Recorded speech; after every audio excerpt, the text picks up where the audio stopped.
This podcast is brought to you by the Heldridge Hotel, New Brunswick's only 4-star hotel and a preferred hotel of Rutgers football fans. The Heldridge helps you make the most of your game day weekend, providing premium accommodations in the cultural heart of downtown New Brunswick. Restaurants, bars, theaters, parks, museums, and more are only steps away. Whether you're traveling alone or with a large group, book your stay at the Heldridge and make the most of your game day weekend. Visit theheldridge.com today. Shopping is hard, right? But I found a better way. Stitch Fix online personal styling makes it easy. I just give my stylist my size, style, and budget preferences. I order boxes when I want and how I want. No subscription required. And he sends just for me pieces, plus outfit recommendations and styling tips. I keep what works and send back the rest. It's so easy. Make style easy. Get started today at stitchfix.com/Spotify. That's stitchfix.com/Spotify. All right, everybody, welcome back to the Rutgers Rant, brought to you by the Heldridge, our holiday edition. Brian, are you feeling Grinchy, Scroogey, or are you like George Bailey-ish today? Where are you at? On the spectrum here? I'm probably closer to Grinch, only because I saw him at some brewery I went to for like some Christmas festivities over the weekend. It's not quite Festivus. Right. It's not quite the airing of grievances, but I'm feeling fired up for this end of the year episode, Play. Who is that? Do you know who this is? I don't. Is that the guy from Snoopy from Peanuts? Charlie Brown? Charlie Brown Christmas? You want me to be the director of the Christmas play? You don't know? Have you never seen Charlie Brown Christmas? No, I've seen like the dancing scenes, but I haven't seen no. Dude, it's like 22 minutes. Do me a favor. Would you just, this holiday season, just put it on, just, pop some popcorn, you and the girlfriend before you go out for your Christmas parties and your revelry. Enjoy a little classic like this. What's this? Find the true meaning of Christmas when money. Spectacular, super colossal neighborhood Christmas lights and display It gets dark. Lights and display contest. Oh no. That's good. This is my favorite holiday decoration right here. Chuck he's a smart guy. It is dark. The Charlie Brown's dark. Here's what I'll do. I'm going to interject the 22-minute episode into the middle of this podcast as a sort of intermission. I'm sure we won't get copyright infringement or anything, but that way we all benefit and get to watch it together. It's a great idea. And this way, because it's better than what we've got on the script, maybe people... What is your favorite Christmas movie? I've watched Home Alone 2 maybe 200 times, and my dad cries at the end of it every single time. So Home Alone 2? Home Alone 2 specifically, Lost in New York. Okay. So it was a fun family movie. It taught me some life lessons that men can cry and feel emotional at the same time. So I have a strong emotional attachment to it. That's good. Okay. What about you? It's a Wonderful Life is by far the best Christmas movie, I think, personally speaking. Don't tell me you haven't seen that either, have you? Oh. You and Seth Davis watch it and live tweet it every Christmas. Seth Davis, I've got that in common with Seth. I didn't know that. Seth watches it every Christmas and live tweets it as though it was like a basketball game being played. To answer your question, no, I've never watched it. Okay, all right. So make more popcorn because that's like 2.5 hours. It took 2 hours, a little bit over 2 hours. You're gonna need more popcorn for that, but it's worth it. It's great. Merry Christmas, Emporium. Merry Christmas, Mr. Potter, and a Happy New Year to you in jail. All right, that's enough. I won't do. Is that the one where the kid gets the tongue stuck on the pole because it's freezing or whatever? Oh my God. Oh jeez. That's a serious question. No, it's not a serious question. It's a Christmas Story. You haven't seen Christmas Story? Oh, no, I haven't seen that. Oh, jeez. Wow. I've been too busy watching Home Alone 2. I don't. Where would Home Alone 2 rank in the pantheon of Christmas movies? Is it even in the top 50? It's somewhere below Die Hard.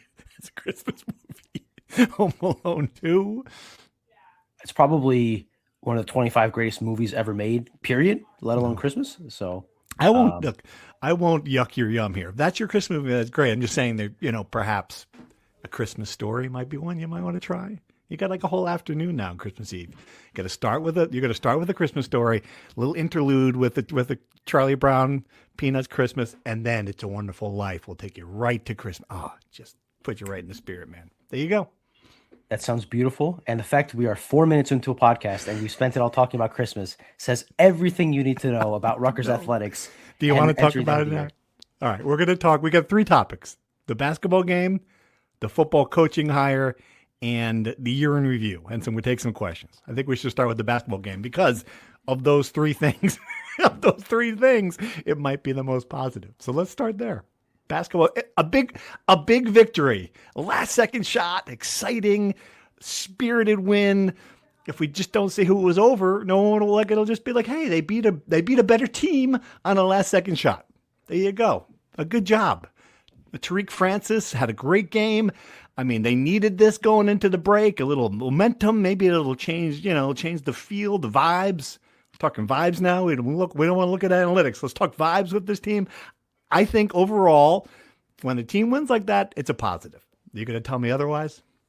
Well, the result was a gift, very Christmas themed, because Rutgers did not deserve to win that game. And you're right. If you black out the names of the teams that played and you just watch what happened on the court, Rutgers pulled off a huge upset because they were dominated from opening tip until the last 2 minutes and 24 seconds. Just destroyed. And they were dominated by a team missing its best player. Penn did not have its best player, a guy that's averaging 18 points and shooting 40%. That doesn't matter because Penn was just, again, controlling that game in every facet until they completely melted down in the last 2 minutes and 24 seconds. And their former 5-star player, a former top 20 prospect, somehow, some way, had two chances to go to the line, 4 free throws to, at worst, put Penn in a situation where if they give up a 3, it goes to overtime, or at best, you hit the free throws and you win the game. And he misses 3 free throws in 4 attempts.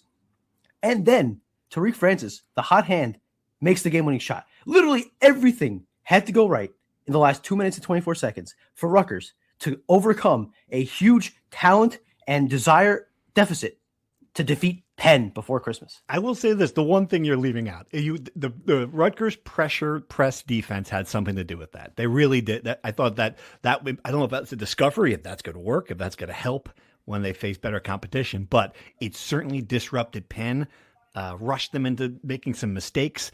There was a stupid foul that Penn committed during this. I mean, a lot of things, some of the unraveling, when Penn went up, I think 7 with about 2 minutes to go, it looked like it was over. Some of the unraveling was that. Is it a good sign that Rutgers needs a full court desperation press? I didn't say that. To defeat Penn, to overcome a 7-point deficit in the last 224 against Penn? Here is the thing. Everything we are saying, to put a little bit of sugar on you know what, is more and more proof of the horrible state that this program is in. And then the fact you go into the post-game press conference and you ask Steve Peichel, not you, I asked Steve Peichel just about the fact that this is the second straight home game, a month apart, where you get destroyed, dominated by a low major team. And he's almost offended that I ask him if he's concerned. And I see this reaction a couple days after Will Wade eviscerates his team after they won by 37 points against Texas Southern. And he treated that like they lost. This game felt like a loss for Rutgers. And we're kind of trying to put the positive spin on the fact, hey, we won. Frankly, I think it's all a little pathetic, and I think it's a really sad state of affairs that this is where the program is at. They should defeat Penn. They should win that game comfortably. I'm going to read just a couple stats to finish off this point. In 2 games against Central Connecticut State, which Rutgers lost to by 13 again, and a game against Penn where they were dominated from start to finish and won on a last-second three-pointer. In 80 minutes of regulation against those 2 teams, how long do you think Rutgers trailed for? 77? Rutgers trailed Penn and Central Connecticut State for 67 minutes and 18 seconds. Okay.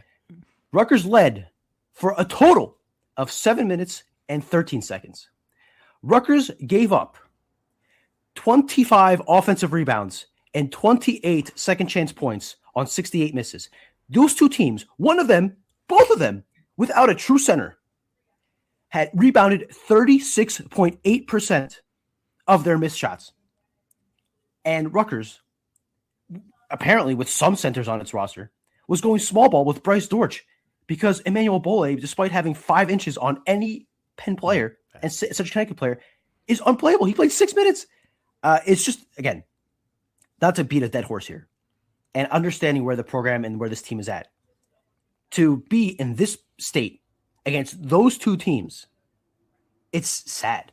It's really sad. And that to me, you mentioned it. That to me is the most striking thing there is that, you just don't have a center you can trust to play against this team, and then you're going into the Big Ten, and we're going to see what happened last year. It's the same. It's basically the same situation where you didn't have a rim protector, but this time you don't have Ace Bailey to make up for it, right? This time you don't have Dylan Harper to make up for it. In some ways, that's how this team last year avoided being just complete disaster. We call it a disaster, but it still won eight Big Ten games. That's the concern now. You just don't have anybody who can play that position. It's just amazing that Rutgers went into this season, and we knew full well. We knew what both those guys were. We knew what Emmanuel Foley was. We watched it. We saw it here. And if we didn't know what by fall was, we certainly understood that if he didn't play a minute at Arkansas and Kansas State, something's missed. Something's wrong, right? Those are two Big Ten. Those are two big time programs. Something would have happened there if he could have played there. He did not. This is the situation you put them in. Steve Peichel has put him into this situation where Bryce Dorsch he's not big enough. He's a decent player, but look, he's 6'9". He's not a true post center. He can't defend the paint. He's not even that good of a rebounder. I mean, that's just a bad position to put that kid into. Yeah, and he actually held his own. He had 9 rebounds, 5 blocks, which I was shocked when I saw that on the stat sheet. I didn't see that. I didn't realize that. Yeah, that's good for him. Yeah, right. And then the issue is on the other end where he really can't do anything offensively. You're playing, no matter who you play at center, you're playing 4-on-5 offensively. And look, again, we've given this program a lot of leeway as far as NIL being an issue, and we always understand that nuance. My point is that when you lose to Central Connecticut State by double digits and need a miracle to beat Penn at home, NIL, I don't care about NIL. You botched the roster so badly that you're putting yourself in this position, right? It's one thing to not have enough talent because of NIL and you lose games against Big Ten teams, but to be so talent deficient that you're in this position, I mean, that's a humongous indictment on the roster construction, on the setup of this program, of who is bringing guys in. And I know we dog on Tariq Francis a lot. He essentially saved the program with that game. He was the only, there were essentially 2 offensive options for this team against Penn. Give Tariq the ball and let him go on isolation and clear out and do something. And it worked out. I mean, he shot 9 of 14 and created a lot on himself. And the other was get to the free throw line. And they got to the free throw line, 100 times. I think Fran McCaffrey was about to hit 10 on the FranCon meter and punch a referee. He was so upset, as he should be. Actually, I think he wasn't as upset as he probably could have been. But my point is, other than that, there's nothing. They did not get one easy basket that I can remember. Everything was so hard. And then on the other end, they can't defend a pick and roll. They can't rebound a ball. There was one, I don't know if you watch the game every possession, Steve, but there was one possession late in the game where Penn is driving. They miss a shot. And the ball bounces on the court. There's nobody in the vicinity of the rim to get a rebound. It bounces on the court twice before a Penn player scoops it up and just lays it in. I mean, it's just, it's bad. And again, this season is going to be, they're going to have a bad record. This is a bad team. And we're trying to judge them based on knowing that, right? Let's not beat a dead horse and say, oh, this team is so bad. But the way they played, the way they reacted to the way they played in the result of the game is just a really bad sign for me that, if I'm a Rutgers fan and I see that this coach is here for his 10th year and you want to be taken seriously as a program and you see that, it's hard to not feel embarrassed, right? No serious program is reacting that way to that game. I'm sorry. I was very surprised at how that all played out. Well, what's he going to do if he can't? I mean, he knows he can't sit there and torch them because he knows they're not good enough. He doesn't have Will Wade's team, right? So he can't pull that card out. And it's not in his personality. I don't know. I think we're going to see a lot of uncomfortable press conferences this year for this reason. It's just he knows the team's no good at this point. He's a smart enough basketball guy to know that. So there's not much he can say. He's going to have a lot of these where he's just sitting there trying to come up with a way to answer questions that are not, you can't say much more than we're not good enough. That's going to be a problem. I do wonder, and you tell me this, I got to give Tariq Francis credit. He had what was just an awful start to that game against Seton Hall, punched in the face, not the reason they lost that game, but certainly the reason they were in 11-0 hole early on against your rival in Newark, where he played for NJ.com. Just a tough situation. So give him credit for bouncing back to that. I think that we're not saying enough about that. Was a really good performance. I don't care who you're playing against. If you have a game like that, hit a game-winning shot, score 34 points. Good for him. Good for him. I wonder, if that can be transferable, if there's some hope that he might be not that good, but some level of that player in Big Ten play. And B, the other part of that is he has to do that because the guy they thought was going to do that, Dylan Grant, looks lost, right? Like that's the other part of this. I wonder about what happened to him? Why is he not dominating these teams? Yeah, that's a great question. And I guess I'll preface it by an excellent point made by one of our users on Discord, JP Giro, who I wholeheartedly agree with, and that I don't fault the players, right? It's not their fault that they're in this. Some of them shouldn't be in this situation, right? Like some of them just shouldn't be on this roster at this level. But they're not the ones that decided to come here. They were offered the opportunity to come here, and they'd be silly not to take it, right? So I don't blame them, right? I mean, they have some blame, obviously, at some point because they're the ones playing the game. But to be some of them put in the positions where they frankly shouldn't be, it's not their fault, right? It's the person or the people that put together the roster and put them in that position. So I want to be clear on that, right? Like good for Tariq Francis, a career game, carry them to a win. The win counts for something. Totally agree. To your point on Dylan Grant, yes, you'd think he was supposed to be the alpha of this team, the lead scorer, the person that when you're in that situation, you're getting dominated by Penn and you need someone to do something, that he would be that guy. Yeah. I mean, look, he's not exactly playing in a system that is going to create opportunities for him. Like that's going to run an offensive set to put him in a position to score. It's a lot of isolation in this offense, as we said ad nauseum. And he's not a guy that's going to create off the dribble.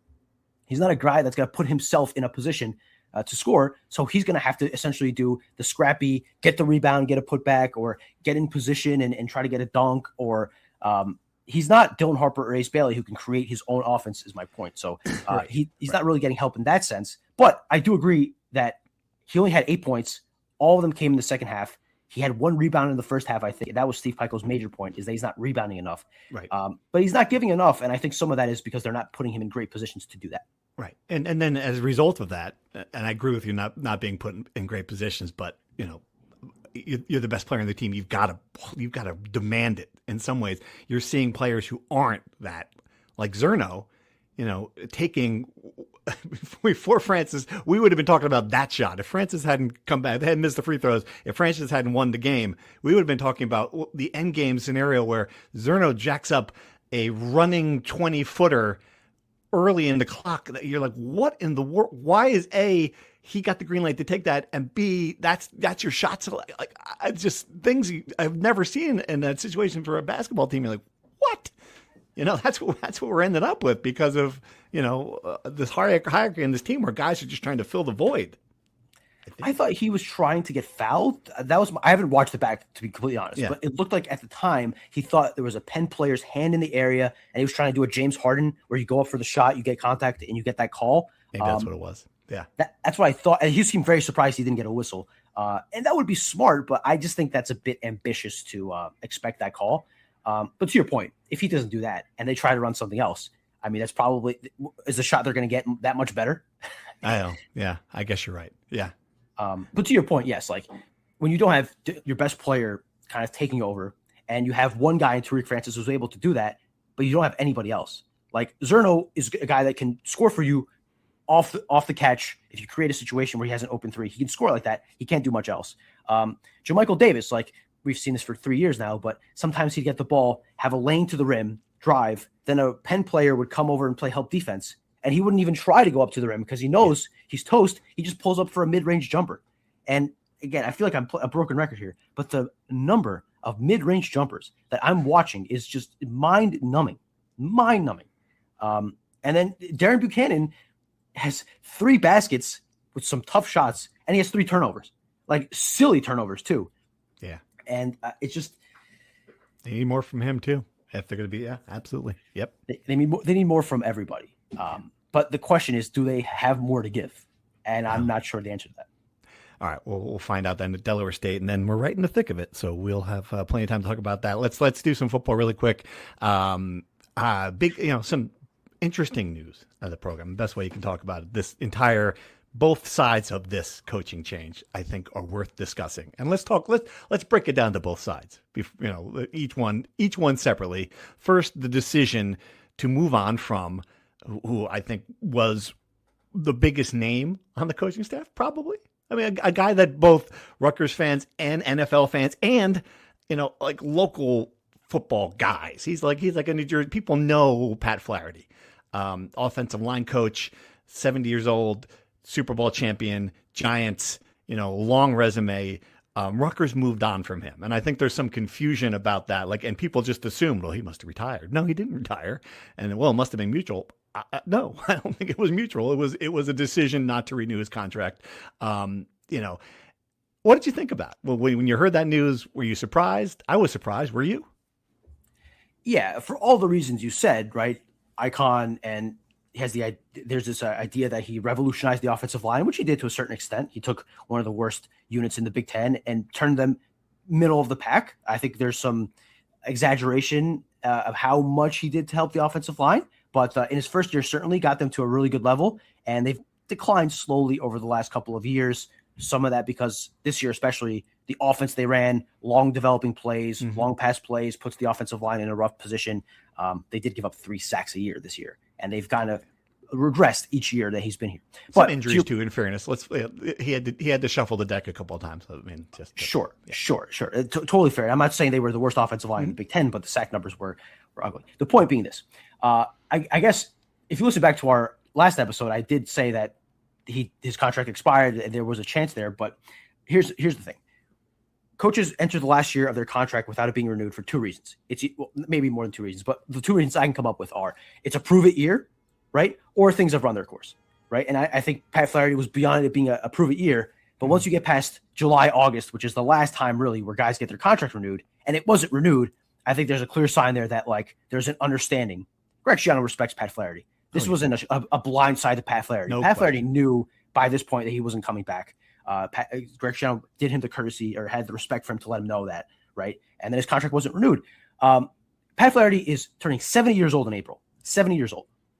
I don't care how good of a coach you are. He's a human being, and things just aren't. When you're 70, you're not a 50-year-old guy anymore, right? And being a college coach is demanding.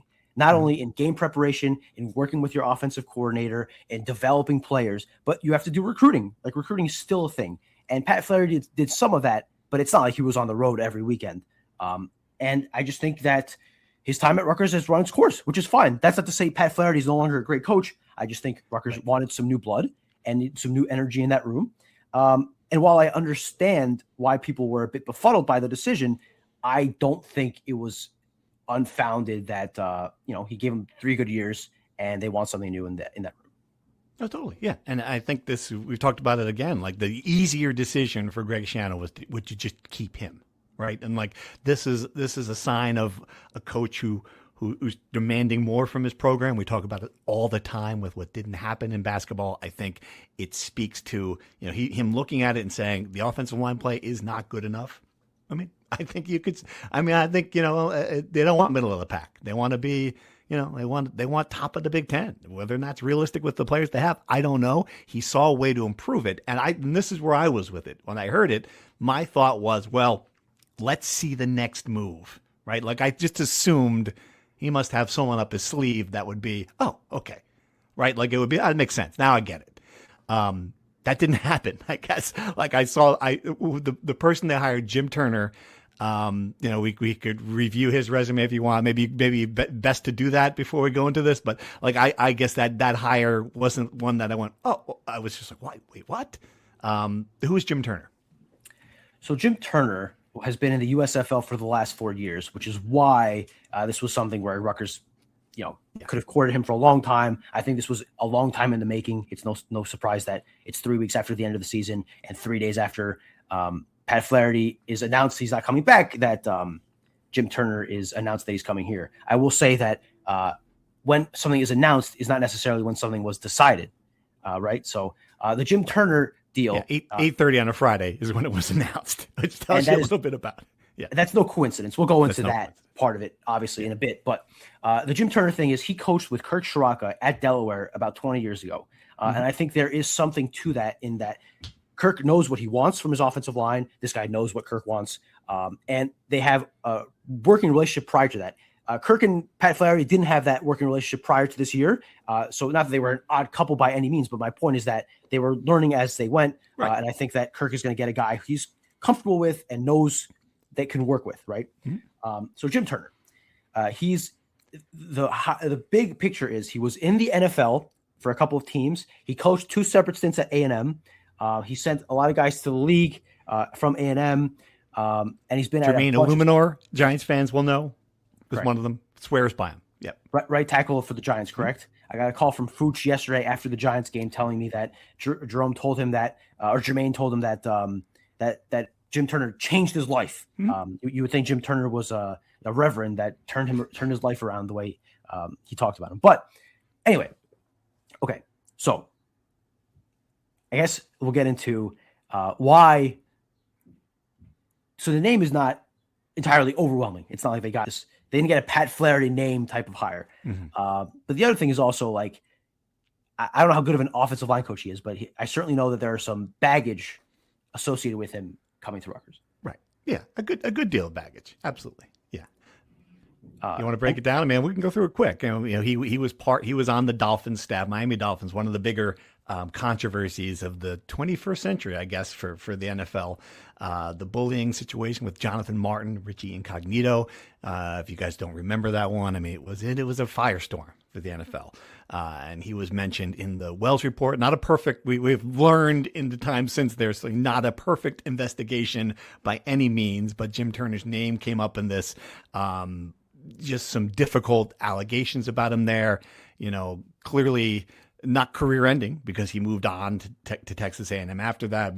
He was in the NFL with the Bengals for a couple of years, but had subsequent controversies follow him there. At Texas A&M, there was another just kind of a dopey slideshow that he showed at a meeting with women.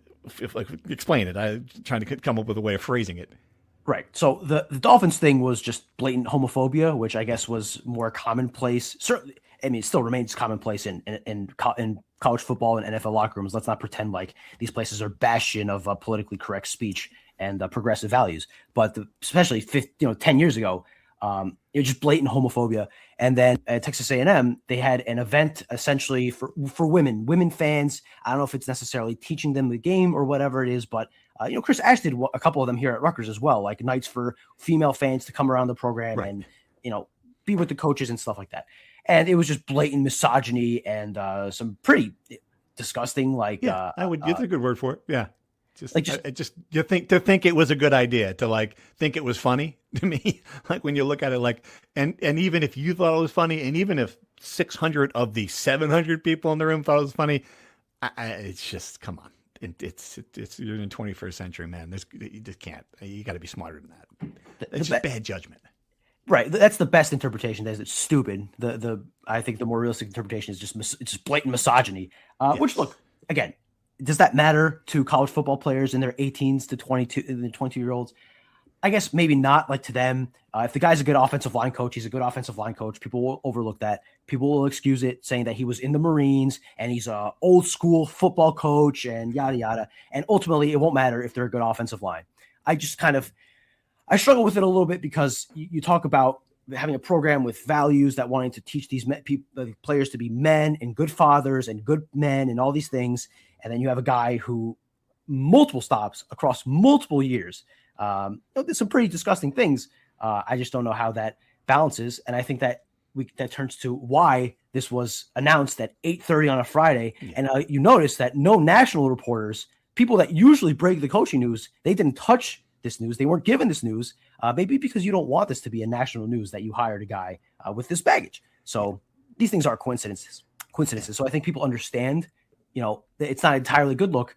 Ultimately, if the guy can coach the line, if Rutgers is giving up 1 sack a game instead of 3 next year, nobody's going to care about all that. Well, yeah, assuming there's not another one Right, like he was at Texas State a few years ago, and something. I mean, again, no one covers Texas State, but there was a tweet that said something controversial was said there. We're trying to find more details about it. We don't have it now in time for the show. And I guess that's where it comes. This is a risk averse program, and you're inviting a risk here. You're potentially adding a controversy. Right. And if you look in the long history of Rutgers, when Rutgers hires someone who could potentially become a headache, Pat Hobbs, Julie Herman, go the long list of people, that person typically becomes what I'm saying? Like, it's very rare that, that worked out well. That might be the case here. We may never hear the name Jim Turner again. If the offensive line's good, if like you mentioned, if they're protecting the passer better, it's just, you're just putting your program, you're inviting it in. And my question, I guess, is, he just didn't become available, Brian, right? Like, this is a guy who's been out there a couple of years. You would think other programs would be looking at it. Maybe they were, but we don't have any information on that. It just seems like the timing of it. And again, who are you replacing him with? Like, you're trading Pat Flaherty, impeccable reputation. I don't care how old he is.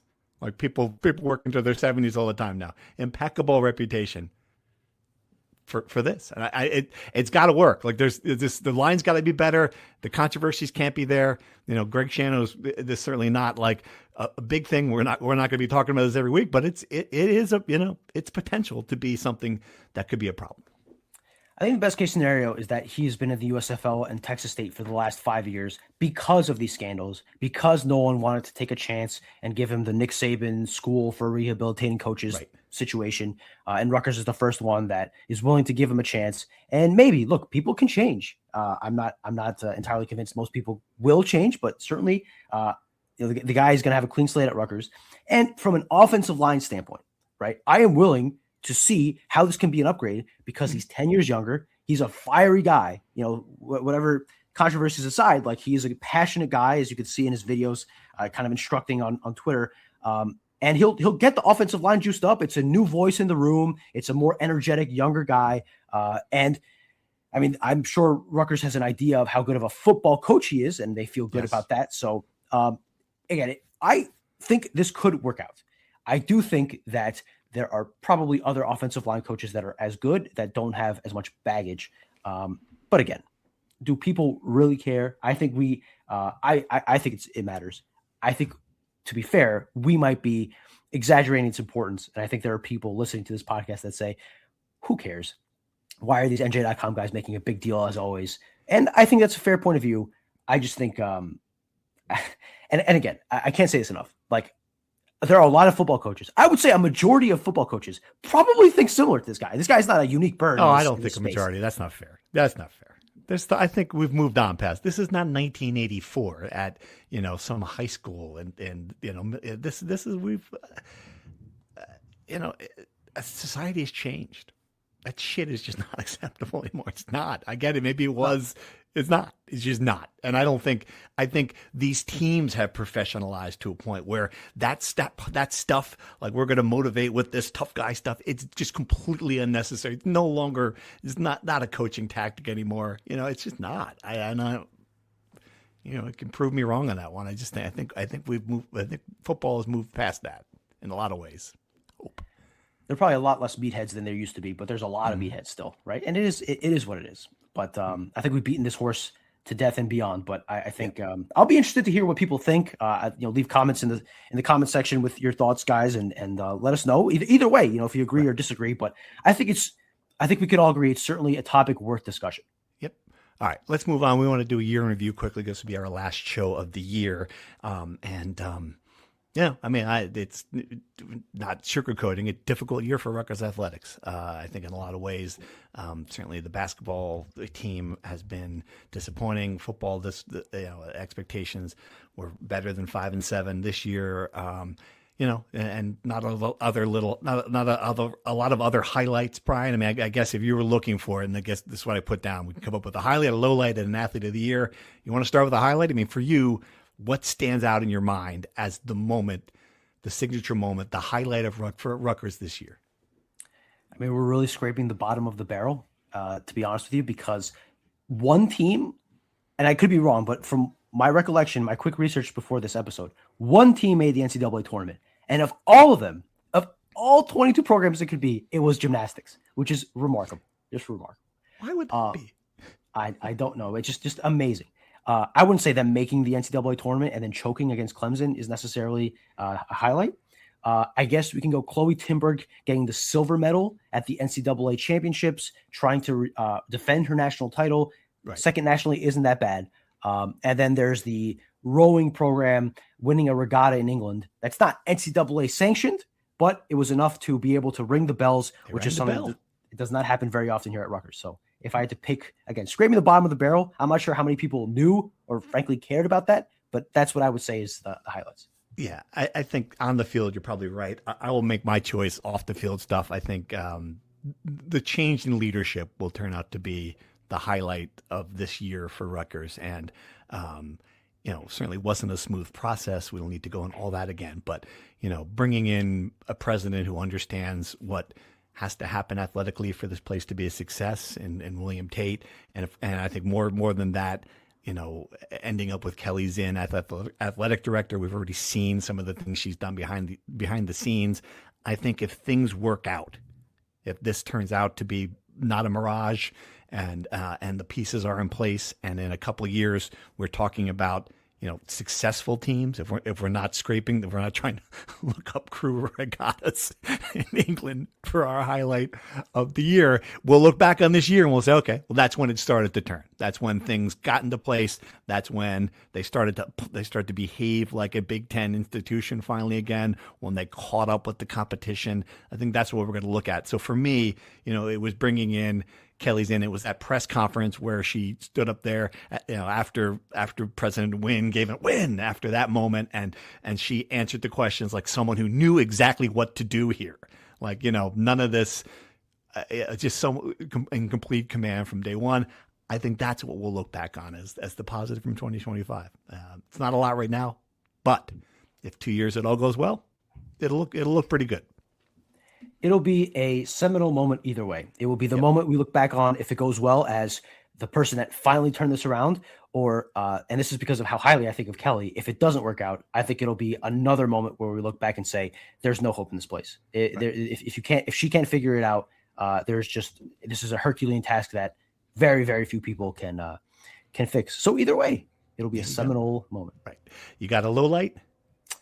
I mean, this is the harder one to pick because there's so many options. I think just in general, the basketball season, the end of the 24-25 basketball season, we could probably look at it as the death of the Steve Pikiell era, if we're being honest. There is always a chance to turn it around. There's miracles possible, but the moment that team didn't make the NCAA tournament, ended with a losing record with 2 NBA draft picks, kind of cemented a legacy and really marked the beginning of the end for Steve Pikiell. Yeah, for me, it's the same one, but specifically, it is walking into that cramped locker room in Indianapolis after they lost that game to Southern Cal, and just seeing Ace Bailey and Dylan Harper crowded in the corner and trying to conduct interviews in just a defeated, deflated, awful situation as a journalist, but just overall, just the vibe, just how that just felt like this shouldn't be where it had ended, and the way it ended, and the date that it ended. I mean, early March. Just so much about that to me, spoke to what had happened that year, and seeing those two, especially sitting next to each other with their heads down, and just knowing that was the last time they're going to wear that uniform. And seeing what they've already become, especially Dylan Harper, on the NBA stage, makes it a little harder. I do think 5 years from now, we will look back and that when the pain of that, what happened, fades, I think there will be some pride in knowing they came to Rutgers. I don't think we're there yet. But that to me stands as the low light moment. And it's one of it is a low light, not just for this year. It is one that can, in my 25 years doing it, I can't remember a more depressing feeling. Not many of them, at least around Rutgers. Athlete of the year, you want to pick somebody? Who do you got? Well, I think we could still go through a little bit more lowlights. I think we're skipping through. I mean, the last 8 minutes of the Penn State game. I mean, just the image seared in my mind of Ethan holding his helmet as Penn State runs back that fumble. That's a good one. The image of Greg Schiano like standing outside the tunnel, holding hands on his hips and kind of taking in what the hell just happened, and the feeling of lost opportunity again is a big one. Disappointing women's soccer season for the first time in a decade. Just. And Rutgers finishing 80th in the Directors' Cup, which is going to look really good this year, this coming June when they're back in the hundreds based on how this year has started. So no, we don't have to, but I think I think it's worth highlighting how bad things are right now, so that if and when they turn things around, you can look back and see. I mean, they came a long way. Yeah. Who's your athlete of the year? It's got to be. You mentioned Chloe Timberg. Can you come up with somebody else?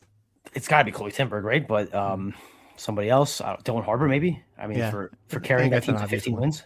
Yeah, I mean, but still, just for brilliance on the court, it was impossible not to watch. I'm going to go with Ethan Kaligmanis. I think he is, and for a lot of reasons, not just for elevating that position and playing at a high level, but for being a class act too.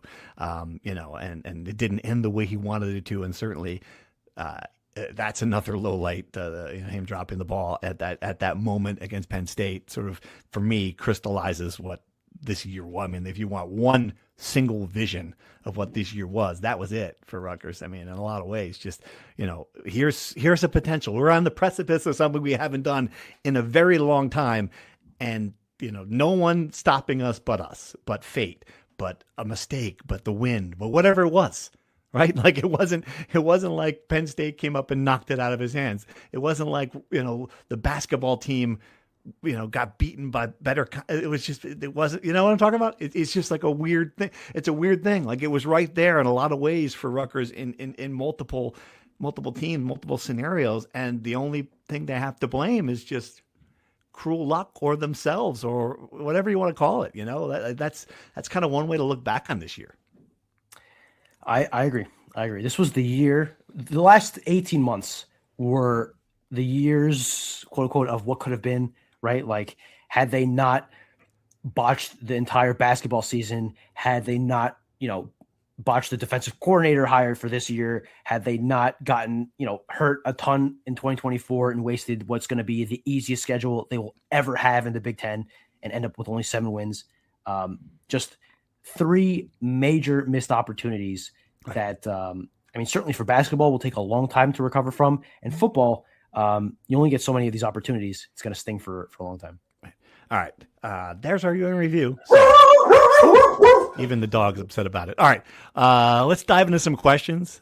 We have some good ones, some really interesting, introspective questions about the future here. And I love this one. I love hypotheticals. We talk hypotheticals on this show. I don't know about the rest of the world, but if a stork dropped a one-time sack of cash that had to be used toward basketball, and it was the exact amount of money needed to buy out Steve Pikiell, would that be better spent straight into NIL or in firing Steve Pikiell and changing the coaches? Thoughts? So is this a one-time $22 million payment to fire Steve Pikiell and Brandon Knight? Is that what we're saying? That's what it said. Yeah. Or you could funnel it into NIL. Well, the question then is, do you think Steve Pikiell with a $10 to $12 million NIL budget would be able to compete for a Big Ten title? That's the question. I mean, I think that's better than bringing in a new coach and giving him Steve Pikiell's budget. If those are the two options, then yeah, I would give him the cash, see what happens. I mean, Yeah, I guess if this very narrow hypothetical. The stork did not leave a note, Brian. I'm looking at it. It's just a pile of cash. Sorry, the stork does not have instructions. Well, I mean, if I was, I guess what I would do is I'd take that $22 million and save it for NIL and then find money some other way to fire Steve Pikiell and hire a good coach and then use that money for NIL, right? Because the other two scenarios are you give a coach that has really struggled to put a team together in the NIL era a lot of money and hope that with more money he suddenly can get a better team together, or you fire him, hire a new coach, and hope that with whatever horrible budget the previous coach had, he'll be able to make, diamonds from nothing. which are both bad. So I guess you save the money for an NIL budget for the new coach, and you find the money somewhere else to fire the current. How about this? No, this is a better option. Give the money to the program. Like, I think if you could give the team to Steve Michael, and this will be a debate in the Discord, I'm sure, but if you could just give the good team to Steve Michael after someone else built it, how about that scenario? It doesn't say, it says better served going him straight into NIL. It doesn't say that he has to be the one to pick the team. Maybe you give that Rob Sullivan, give him $12 million and say, go pick a team. I don't know if Rob Sullivan will be given that autonomy. And two, are we like, let's not anoint Rob Sullivan as Brad Stevens just yet. All right. Like I trust him more to build a team than Steve Michael. Certainly. I'm not convinced quite yet, especially when his attention is split between the women's and the men's basketball team. Right. He's got two messes to clean up. Let's pump the brakes there. But I think that's within the realistic bounds of this hypothetical. I guess that is the best solution. All right. Another hypothetical. I love them. Keep the hypothetical. In an alternate world where Greg Schiano was the basketball coach. I'm all in on that already. I love it. How different does this roster look the past few years? Is there any shot he lets Cam Spencer, Paul McKay, Mawot Mag, Cliff Omori leave? How much better of talent does he get around Dylan and Ace? How many coaches would he have churned through the past few years? Okay, well, that's great. That's a great question. I will say this, and this is something that,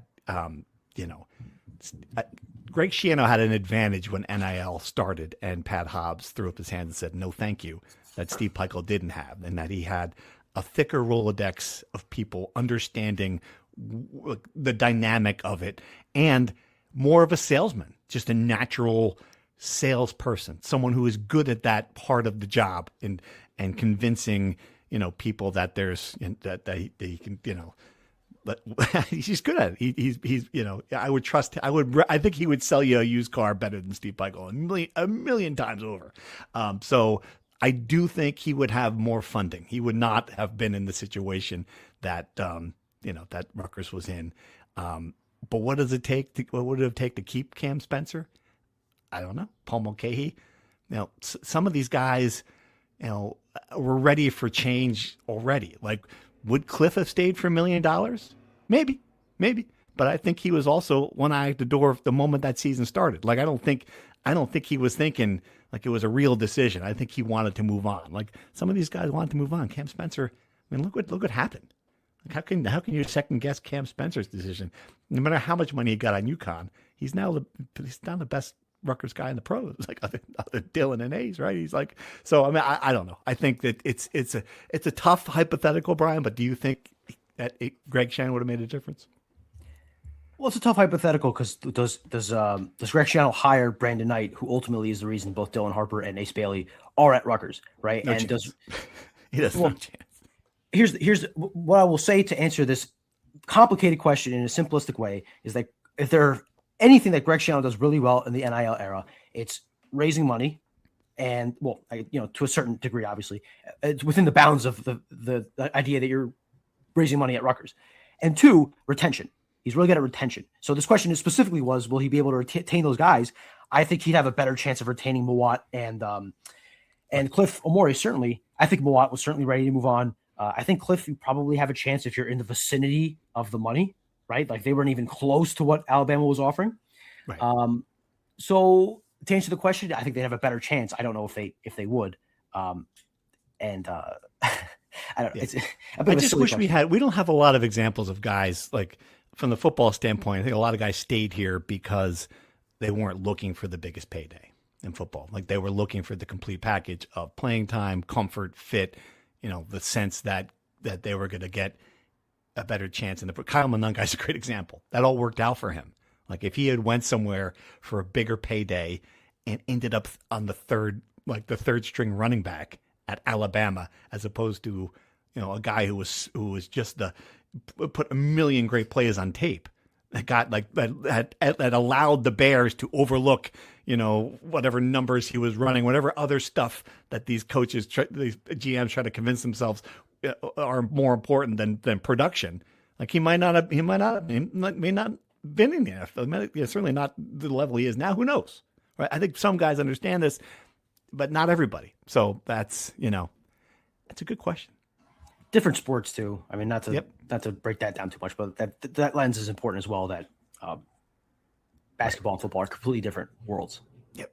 Here's another good question about retention. Obviously, there's still a chunk of the season to go, but if you had to guess, based on what you've seen the first dozen games, how many men's basketball scholarship players with eligibility do you expect to return? If I set the over-under at 4.5, what would you take? Wow. It's a hard question because it's like, how many of these guys do you want to stay? Well, that's it. That's the entire question. Yeah. I mean, also, how many of these guys that you want to stay, do they want to stay? Like, let's say you want Dylan Grant to stay. Does he want to stay? Let's say you can keep everybody. You're capable. It's if you want them to stay, they stay. How many do you want to stay? Dylan Grant, assuming that you get a couple of better players than him, he can't be your best player again. Chris Newell, I feel really good about his development, like where he can be down the line. Lino Mark could be a serviceable, backup point guard down the line. I don't have the roster in front of me, but Bryce Dortch could be kind of, again, your 11th, 12th guy. I don't know. 2 Europeans? The 2 Europeans, one of them probably. I mean, Herman Zerno's stock is rising. Dennis Badalow has started 2 straight games and played a combined 9 minutes. That's another head-scratching thing we didn't talk about, but right. The rotations are confounding to me. But, yeah, I mean, none of those guys I just listed are guys that, the foundation of the program depends on keeping those guys. Mm-hmm. I think if you do what Seton Hall did last year and essentially flip over your entire roster, you might be in a better position. Interesting. Yeah. I think that's a pretty good take. And I imagine that I'm going to take the over on that because I think Steve Pikiell has to. Like, I don't think you can sell what's going to happen this year and then say, oh, we're going to start over. Like you have to sell them the idea that we're drilling down on a couple of guys here. We have built some of the foundation in this program. And that's got to be your identity. That's what you've talked about. That's what Rutgers was under you when it was good. And I get it. Things have changed, but you've got to keep some of those guys in place. But you put yourself in a weird position where in an ideal world, the guys that are coming back are the foundation and leaders of your team, but you need better players. So you're going to pay better players more money than your returning players to be the alphas on the court, but your returning players are kind of the foundation and leaders of the program. It's just a juxtaposition that I'm not sure works, which is why I think Seton Hall did the right thing. Cleaned house, took everyone out that didn't fit the culture and the talent level that was needed, which was, again, essentially the entire roster, and then just fill in guys that are better and start from scratch. That's now the question, obviously, is Rutgers going to have the financial ability to do that? That's obviously the big question. And if they don't, then they're DOA anyway. But I just think this is a very complicated mixture to figure out. Similar to men's basketball returning player question, how many coaching staff changes, if any, do you expect next offseason? Over under 1.5?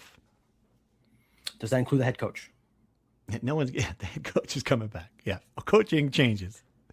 I think if this is a functioning program and you want to feel positive going forward, over. I think if it follows the pattern of what it's been for the last decade, under. Yeah. It's going to be under. I think so, too. Because I think there's going to be an understanding that we're going to give you the money, you've got to figure it out. And Steve Pikiell's not going to say, oh, well, gee, I better make some changes here around me. I think he's,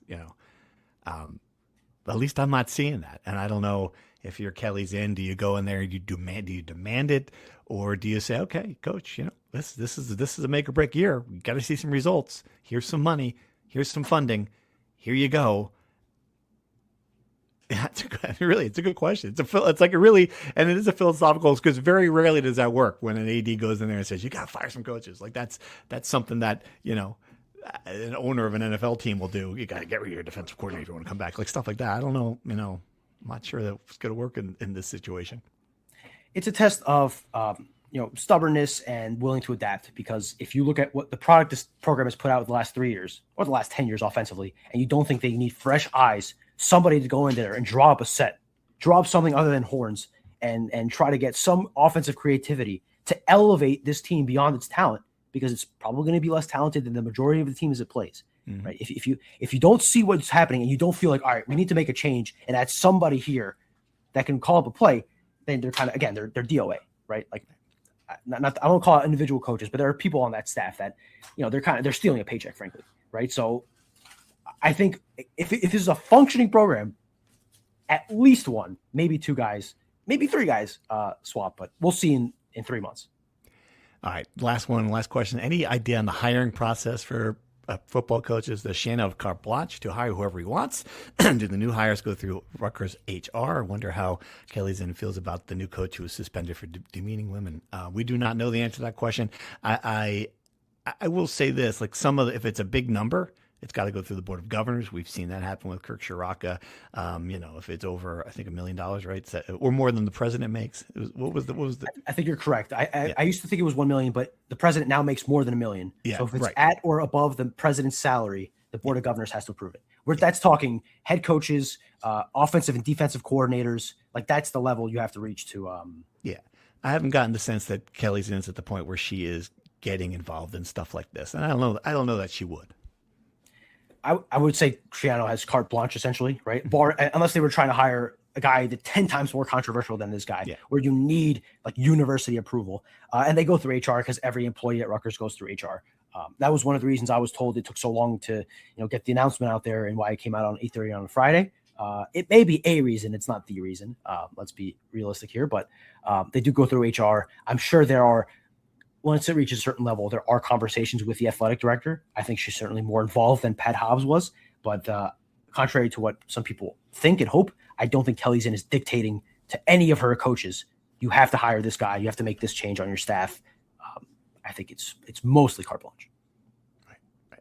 All right. Good questions. Appreciate it. Thank you for chiming in. That's all we got. You got any final thoughts? Women's basketball? What else is happening here in the world? So before we get to women's basketball, I have a quick one we didn't mention before. So Bo Mascow was the first major name to enter the transfer portal. And I think I'll use that as the launching pad just to talk about, the portal. So generally speaking, right, there are buckets of players that enter the portal, right? And now that you have money introduced, like that's a factor here. So when you're evaluating whether you want to keep a guy, whether you want to add a guy or whatever, every position has a certain range of value. Every player has a certain range of value. And for a program, ideally, you find players that fit both the money that you want to spend on them and how good they are, right? Some players think they are worth more than they are making and worth more than the program is willing to give them. So they feel they want to go in the portal and pursue other opportunities, other programs that will pay you more money. That's their right. And that's the program's right to not want to pay the money. And then there are players that enter the portal because they know they have no path to playing time. And they're not making enough money just to justify just sitting on the bench and not playing for a year. So they go into the portal. There are players that go into the program. This is a business now. So they churn out the bottom of the roster too. If you're not playing within a year or two, there's no sense to keep a guy around. And if a guy wants to stay and sit on the bench and make a couple $100,000 or whatever the money is, the program's not going to want to spend the money on them. So they enter the portal as well. So I think Bo Mascow clearly is a situation of he thinks he's worth more money. Right. The program does not think they can't meet in the middle of what they believe the value is and what is satisfactory for the player. So the player goes to explore his options on the open market. And I guess we'll see what I like to refer to as the Jose Mourinho line, talking about football heritage. Look at the former players we have. Look at where they play, how they play, if they play, right? So you look at Wesley Bailey. He went to Louisville. He played a lot. Rene Conga. He went to Louisville. He played a lot. Mo Touré went to Miami. Made a game-saving tackle on the goal line. Humongous play, right?